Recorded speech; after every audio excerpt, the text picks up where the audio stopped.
Hello and welcome to the Grand Line Review, your source for everything One Piece. Today we have a review of Chapter 881, Room of Waves, and this was just kind of weird, I guess, so let's get into it. Starting with the cover page, we have to congratulate both Sai and Baby 5 on their wedding, yay! It looks like they got married pretty much ASAP because Sai still has his injuries from Uholisha. He also doesn't seem to be coping very well with the attention of the wedding too well at all. But Baby 5, on the other hand, is having the time of her life. And you know what, guys? It's nice to see that we actually got a completed wedding during this Whole Cake Island arc. It's nowhere near as grand as Sanji and Pudding's ceremony, but like I said, at least Sai and Baby 5 finished it. And now, as everyone does immediately after a wedding, let's talk babies. By the next time we see these two in the story, I suspect they'll either have a child or Baby 5 will be ironically pregnant. And she'd probably make a pretty fantastic mother as well, given how overly receptive she is to the needs of others. Sai, on the other hand, well, he'll be a classic grumpy father figure.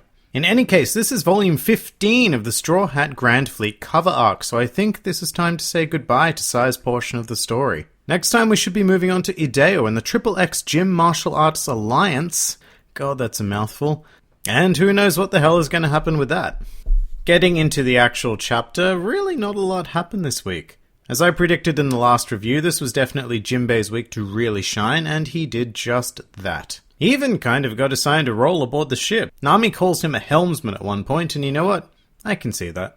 Ever since Luffy asked him to join on Fishman Island, I've been wondering what kind of role he might fill on the ship, not that he necessarily needed one. I mean, take Zoro for example, he has no real defined role, he just sort of helps out wherever. Although I guess you can call him the de facto first mate, you know, the person who ensures order and loyalty to the captain. Although in this chapter, that job most certainly goes to Nami. After everyone else questions her for breaking the mirrors, she just yells back that those were the captain's orders and really takes command. I guess when it comes to the Sunny, Nami has always been kind of in charge though as the navigator, but it is really nice to see her taking command here.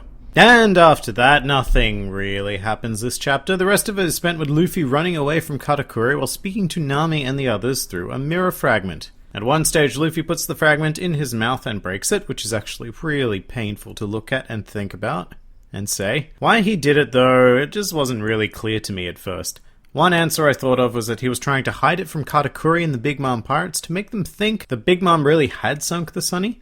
But that just doesn't make sense because Luffy yells very super loudly at the end of the chapter to his crew, which would give the entire game away. And then the other option that occurred to me is that he did it to not let his crew know just how hard a time he was having against Katakuri, so that they wouldn't worry about him and just focus on escaping. The glass being in his mouth would kind of muffle the sound of Katakuri beating the hell out of him, which, I don't know. I think this line of thought is more likely, and it is kind of cool if I think about it in that way, but I don't think this section was done particularly well. To me, it was just confusing, and it wasted a lot of valuable page space for actually moving the end of this arc towards, well, the end of the arc.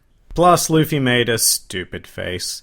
Not your usual stupid face either, this one was just weird. I wasn't even sure if it was Luffy at first until I saw the scar. It just looks really out of place in One Piece. The best part about this whole section was Katakuri's attacks, without a doubt. His art was on point, and I love watching his twisted Luffy-style attacks land. They just feel so heavy.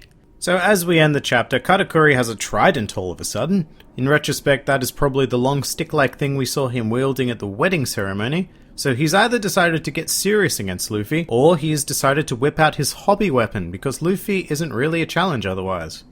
I'd also like to note that Luffy has taken off his jacket. This is a storytelling technique of escalation that we don't see in One Piece all that often, because for most of the series, Luffy wore the same outfit and there wasn't really much to take off. But this reminds me a lot of the good old days of Dragon Ball. You know, Goku shows up to a fight in his pristine uniform. To escalate things a bit more, he'll take off the weighted training clothing, and in the phase after that, his clothes will just be entirely torn up.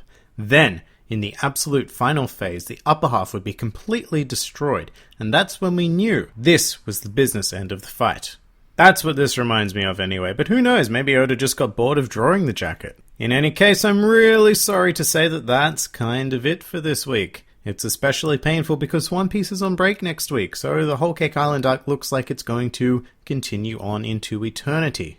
And actually, my god, I forgot to mention that we had another timer set for the arc. Nami mentioned that it would take 10 hours to make it to Cacao Island. I thought 3 hours to bake the cake was bad, but seriously, 10 hours.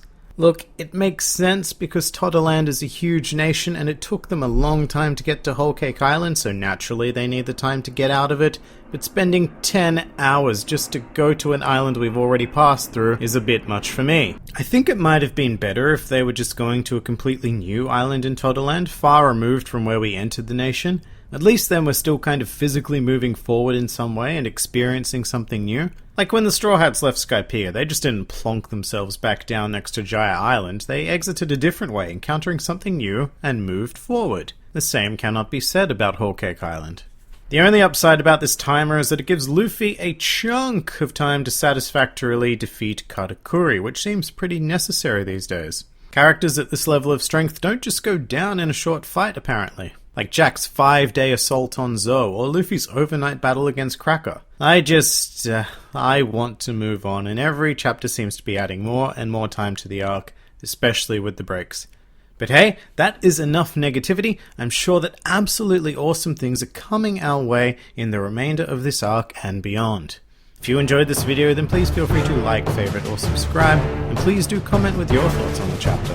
This has been the Grand Line Review, and I'll see you next time.